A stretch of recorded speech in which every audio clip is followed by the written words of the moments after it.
Hi, so welcome back to my channel. Callum reads some stuff. Now, I've literally just finished it. Veronika Decides to Die by Paulo Coelho. Amazing. Amazing. Just phenomenal. I've not read a book for a long time that blew my mind. Maybe I've mentioned it on my channel before, but one of the books that really changed me as a person was Ayn Rand's Atlas Shrugged. Now, there's a lot of philosophy in that novel, and that's a huge one if you're going to get through it, but there's a lot to think about it, and it changed the way that I perceived the world. Paulo Coelho just did the same. A lot of the ideas on there I was already into, and when I started reading it at the beginning, as I was going through, thought, yeah, okay, a lot of these ideas I know, and I liked it. It's not bad. I mean, I liked it for that reason, because I made it easy to follow. But then, as it gets deeper and deeper and deeper inside the book, towards the end, I understood, like, Paulo Coelho is blowing my mind. Like, at first I read it to look at the plot and the writing style. And now, when I read something, I'm looking at the way that it's written and the style of the writing, and which is what I did at first. And I was following the plot and the style of the writing and the characters all the way through. And then I got to, I think, 75% of the way through the book, and I understood, I can't think about how this is written. I've just got to enjoy it and take the philosophy. And I was completely then absorbed in that world, and I understood that Paulo Coelho had just dominated my brain and was altering it in a very, very good way. So that book fucking dominated me. It was just amazing. It was like, whoa, my brain just opened to a lot of ideas. And so the book talks about craziness and insanity, and about life and having an awareness of death. And the point is that this character, Veronika, she goes into the mental institute. And so now there's going to be spoiler alerts. So if you've not read the book and you don't want me to spoil it, go and read it. You're going to have a great read. If you've already read it, let's talk about kind of the way that I interpreted it. So Veronika, she goes into this mental institute. She's going to die, and of course, so she tries to commit suicide, and then of course she doesn't. So she wakes up. Now, here's a part I liked about the book. The plot line that goes through is completely flipped of what a character wants. So normally we start with what a character wants, and they're trying to get that throughout the book. This one starts with, she wants to die. That's the goal, the main goal of the character. Now, over the course of the book, actually, the antagonists are the ones who come in and they want her to live. It's a total flip of a common story where the protagonist wants a goal, and the antagonists are getting in the way and trying to kill them or murder them, etc. This one, protagonist wants to die, and the antagonists are trying to make her live and trying to make her understand the joy of life. And so the plot line, which is a total flip on the obvious plot line, so I found it immensely unique and original in that way.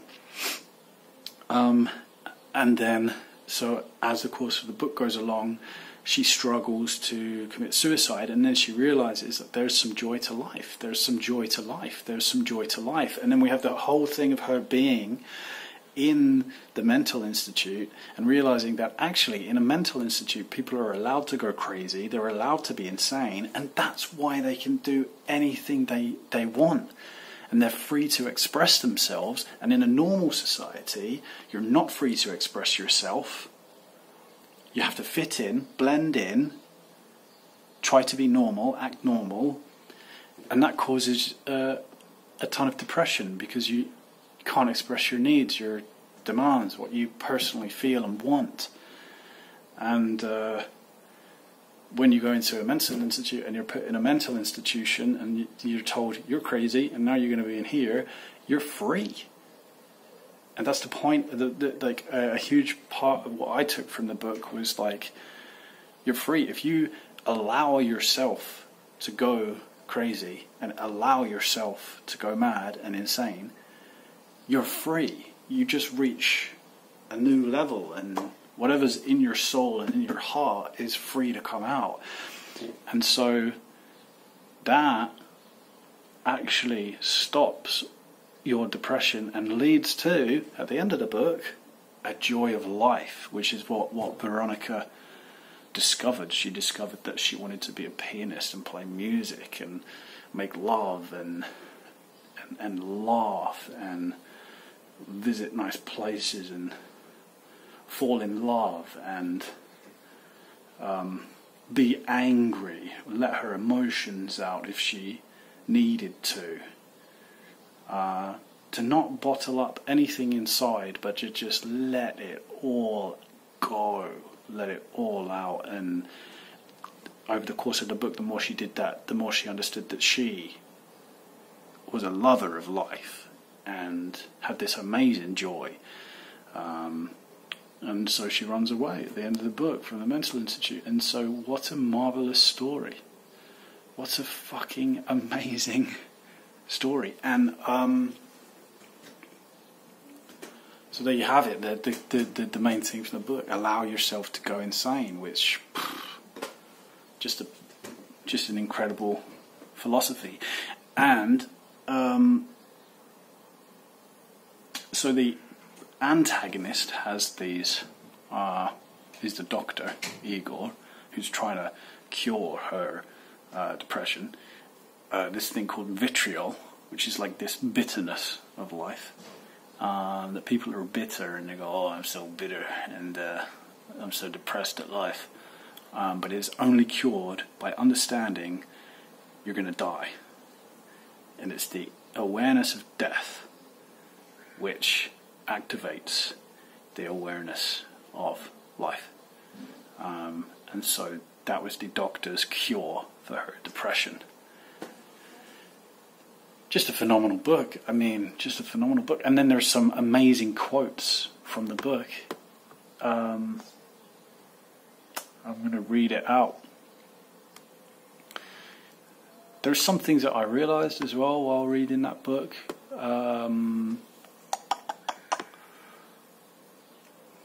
I think they were my personal things. Yeah, I mean, you could cry, get worried or angry like any other normal human being, as long as you remembered that up above, your spirit was laughing out loud at all those thorny situations. So this is a big point in the book where it was like, you know, that you're free to do whatever you want to do, but then when you go back into society and you have these problematic situations, you can be angry, you can be depressed, you can be upset, and you can express that, but remember that at your deep down you're free. Your spirit is free. And it's laughing.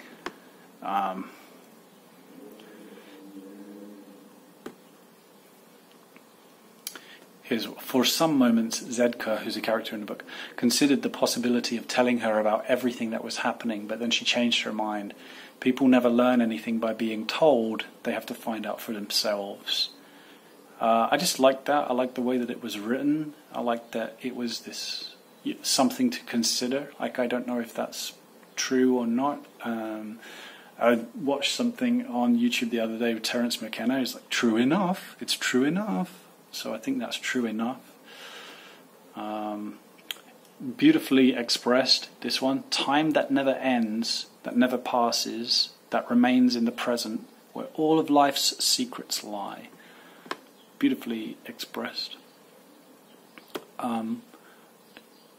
Now, here's one I want to talk about. So, Veronika, she is insulted and feels threatened by this one of the patients in the mental institute, and she goes away, and then she comes back and she slaps him.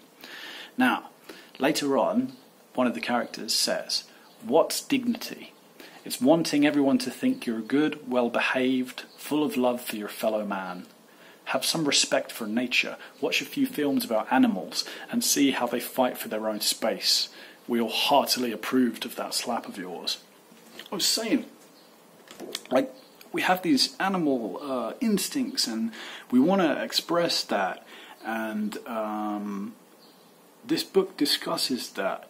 Like, it discusses that, you know, like sometimes you want to slap somebody. Bah!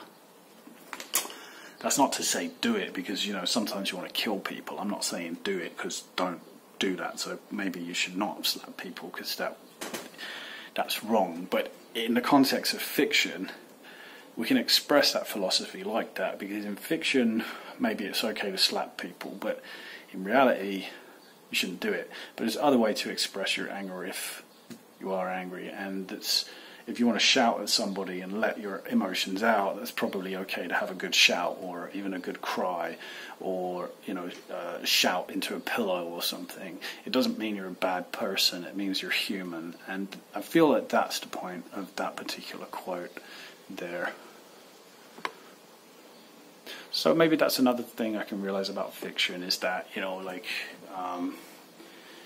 obviously, you know, she's going to die and she's in the mental institute, and there's these electroshock therapies, so we have this over-exaggeration, maybe you can call it like hyperbole, or I think just exaggeration of ideas. Bukowski said that fiction is an improvement on life.